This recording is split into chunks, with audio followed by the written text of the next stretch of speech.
మనం విన్నాం కదా.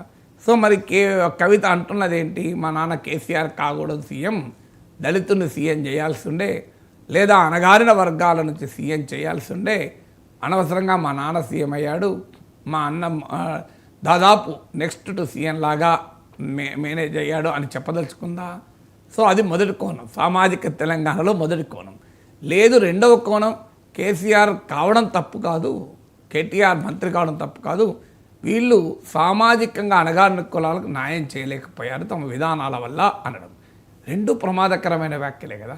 సామాజిక తెలంగాణ సాధించలేదు, భౌగోళిక తెలంగాణ సాధించాము మాత్రమే అని కవిత మాటల్లో ఉన్న రెండు పాసిబుల్ మీనింగ్స్. అంటే కేసీఆర్ కుటుంబం కావాల్సింది కాదు, తెలంగాణలో 90% ఉన్న సామాజిక వర్గాల నుంచి కావలసి ఉండే అని అనడం అయితే ప్రమాదకరమే. లేదు, కేసీఆర్ 10 ఏళ్ళు పాలించిన అణగారిన కులాలకు న్యాయం చేయలేకపోయాడు అన్న విమర్శ కూడా చాలా తీవ్రమైన విమర్శ. అందువల్లనే కేసీఆర్ చాలా డిస్టర్బ్ అయ్యాడు. బీఆర్ఎస్ వర్గాలు చెప్పేది ఏంటంటే KCR is very very disturbed with the statement అని. ఎందుకంటే ఈ రెండు ఇప్పుడు ఎందుకు డిస్టర్బ్ అంటే ఇప్పుడు నేను చెప్పిన కారణాలు. డిస్టర్బ్ ఎవరైనా అవుతారు కదా, సహజమే కదా. డైరెక్ట్గా కేసీఆర్ మీద విమర్శది. కవిత ఏ లక్ష్యంతో అన్నా, ఏ ఉద్దేశంతో అన్నా నా అభిప్రాయం అది కాదు, మీడియా వక్రీకరించింది అని రాజకీయ నాయకులు అంటుంటారు. బట్ ఇలా వక్రీకరణకి ఏముంది? సామాజిక తెలంగాణకి ఈ రెండు పాసిబుల్ కోణాలు నేను చెప్పాను, మీనింగ్స్. ఈ రెండు కాక మూడో మీనింగే లేదు. సో అందువల్ల ఆమె ఎందుకన్నారు, అది కూడా ఆమె 10 ఏళ్ల గురించి మాట్లాడారు, 10 ఏళ్ల పాలన గురించి అన్నారు. సో అందువల్ల ఆమె క్లియర్గా, అంతకుముందు ఆమె బీసీల రిజర్వేషన్ల గురించి కూడా ధర్నాలు చేశాను మీరు గమనిస్తే. సో ఆ రకమైన డైమెన్షన్స్ ఆమె లేవనెత్తుతుంది అంటేనే ఆమె పార్టీ నాయకత్వం పైన తన అసంతృప్తిని ఏదో ఒక రూపంలో వ్యక్తం చేస్తుంది అని రాజకీయ ఊహాగానాలకు ఆస్కారం ఇచ్చింది కవిత. సో కేసీఆర్ విజిబిలీ అప్సెట్ అని అంటున్నారు. కవిత ఒక 5 పేజీల లేఖ కూడా కేసీఆర్కు రాసింది తన అసంతృప్తిని వ్యక్తం చేస్తూ అని కూడా అంటున్నారు. సో ఈ రెండింటి వరకు నిజం బీఆర్ఎస్ వర్గాలు కూడా కన్ఫర్మ్ చేస్తున్నాయి. ఆమె వ్యాఖ్యలపై కేసీఆర్ చాలా తీవ్ర అసంతృప్తితో ఉన్నారు. రెండో, ఆమె 5 పేజీల ఉత్తరం రాసింది అని బీఆర్ఎస్లో ఉన్న కాన్ఫిడెన్షియల్ వర్గాలు కూడా, ఎందుకంటే విశ్వసనీయ వర్గాలు అంటాం కదా మన జర్నలిజం పరిభాషలో, సో రిలయబుల్ సోర్సెస్ చెప్పేది ఆ రెండు నిజమని. ఇక మూడో నిజం కూడా ఉంది. హరీష్ రావును పక్కకు పెడుతున్నారు, హరీష్ రావును అవమానిస్తున్నారు.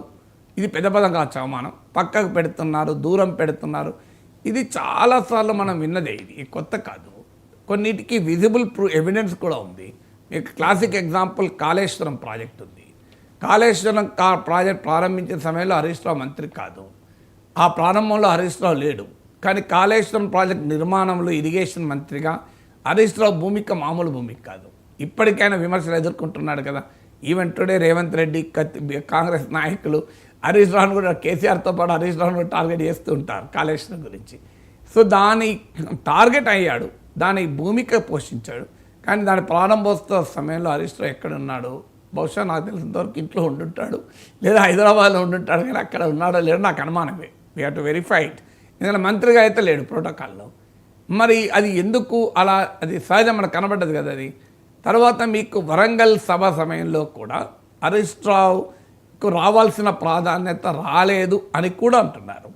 సో ఇవన్నీ వాస్తవాలు, బీఆర్ఎస్ వర్గాలు చెప్తున్న వాస్తవాలు. దీని పర్యవసనాలు ఏ రకంగా ఉంటాయి అది నోబడి నోస్. సో ఈ వార్తలు వస్తున్నప్పుడు ఒక యునైటెడ్ పిక్చర్ ఇవ్వటానికి ప్రయత్నాలు కూడా జరుగుతున్నాయి. ఆ ప్రయత్నాల్లో భాగంగానే హరీష్ రావు ఈ మధ్య వివరణ ఇచ్చారు. తాను అనేక సార్లు చెప్పాను, 100 సార్లు చెప్పాను, కేసీఆర్ నాయకుడు, కేసీఆర్ ఏది ఆదేశిస్తే అది చేస్తాను అని. కేటీఆర్ ప్రత్యేకంగా హరీష్ రావు ఇంటికి వెళ్ళారు. సో అందువల్ల రెండు వాస్తవాలు, కుటుంబంలో జరుగుతున్న అంశాలు ఉండవచ్చు, దాన్ని అధిగమించి పార్టీని ఐక్యంగా పెట్టాలనే ప్రయత్నాలు నిజం. ఆ ప్రయత్నం రెండు ప్యారలల్గా జరుగుతున్నాయి. అల్టిమేట్గా ఎన్ని ప్రయత్నాలు చేసినా ఫండమెంటల్ క్వశ్చన్ క్లియర్ కాకుండా సమస్య పరిష్కారం కాదు. నువ్వు ఎన్నన్నా చేయండి. బీఆర్ఎస్ వర్గాల్లో చాలామంది బాధ ఏంటంటే ఏదో ఒకటి తేల్చక ఈ సమస్య ఏంటి, ఎందుకంటే ఫండమెంటల్ ప్రాబ్లం ఉండాలి కదా. సో మనకు తలనొప్పి లేస్తుంది. తలనొప్పికి క్యూర్ ఏంటి? తలనొప్పి టాబ్లెట్ కాదు, తలనొప్పికి ఫండమెంటల్ రీజన్ ఏంటి అనేది అది కరెక్ట్ చేయాలి. ఇక్కడ పార్టీలో ఈ సమస్యకు ఫండమెంటల్ రీజన్ ఎవరు? వారసత్వం ఎవరు? నేను ఇదివరకు కూడా చెప్పాను. సహజంగానే భారతదేశంలో సన్ ప్రిఫరెన్స్ ఉంటుంది. ఈవెన్ కూతురు కూడా చాలా సందర్భాల్లో రాదు. మీరు ఇన్ని కుటుంబాలు వచ్చాయి. ఇప్పుడు కరుణానిధి కనిమోజ లేదా, రాజశేఖర రెడ్డికి షర్మిల లేరా? సో మీకు జమ్మూ కాశ్మీర్లో మహబూబా ముఫ్తీకి వచ్చింది తప్ప లాలూ ప్రసాద్ యాదవ్ కూతుళ్ళు లేరా? మరి సహజంగానే దేశమంతటా మీరు చూడండి. ఎందుకంటే మన సమాజం యొక్క క్యారెక్టర్ అది. మన సమాజమే పితృస్వామిక సమాజం. ప్యాట్రియార్కీకి ఆస్తులకే ఇవాళ బిడ్డలకు ఆడబిడ్డలకు ఆస్తులు చట్టం చెప్పినా కూడా ఎంతమంది ఇస్తున్నారు? అందువల్ల సహజంగా ఆడబిడ్డ కన్నా కొడుకు పట్ల ప్రిఫరెన్స్ ఉంటుంది. అది ఇండియన్ సొసైటీ యొక్క క్యారెక్టర్. మీకు ఈవెన్ సోనియా గాంధీ రాహుల్ గాంధీని ప్రిఫర్ చేసింది తప్ప ప్రియాంక గాంధీని ఆ పొజిషన్లో కూర్చుండబెట్టలేదు కదా. ప్రియాంక గాంధీ ఇప్పుడు పార్లమెంట్కి వెళ్ళినా కూడా. అందువల్ల ఇది దేశమంతటా కూడా ఎన్టీఆర్ కుటుంబంలో మీకు కూతురు లేరా? కానీ రాజకీయాల్లో వాళ్ళు రాలే కదా. అల్లుడు వచ్చాడు, కొడుకులు వచ్చారు, కానీ కూతురు రాలే కదా. So that is a part of the మన ఇండియన్ కల్చర్.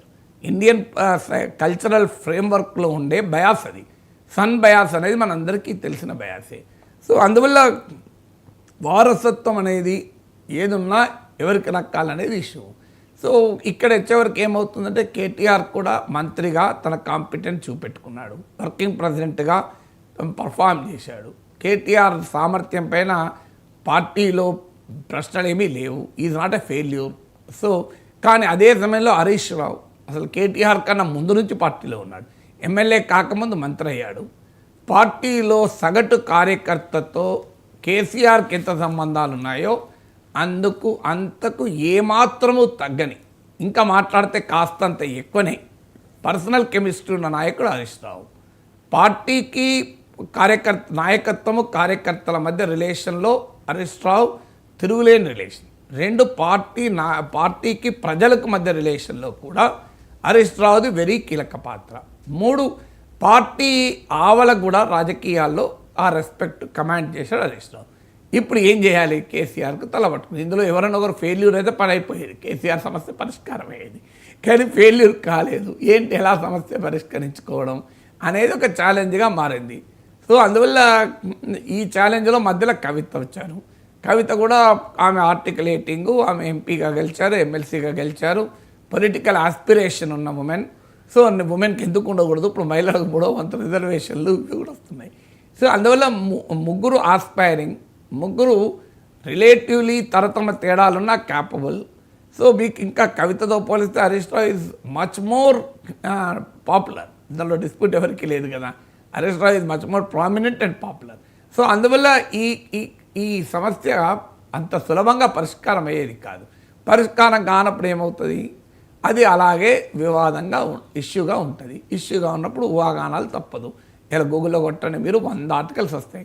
కేసీఆర్ కుటుంబంలో ఏం జరుగుతుంది, బీఆర్ఎస్లో ఏం జరుగుతుంది అని, what is happening in KCR family and BRS అని గూగుల్లో కొట్టండి. 100 ఐటమ్స్ వస్తాయి. ఎందుకు వస్తాయంటే సంథింగ్ ఈజ్ ట్రూ. ఏమీ లేకపోతే ఎందుకు వస్తాయి? సో ఉన్నమాట నిజం. పైకి అంగీకరించకపోయినా అది ఏ రకమైన రాజకీయ టర్న్ తీసుకుంటుంది అనేది కేసీఆర్ నిర్ణయాలపై ఆధారపడి ఉంటుంది. Right sir. ఇక ఆంధ్రప్రదేశ్ విషయానికి వస్తే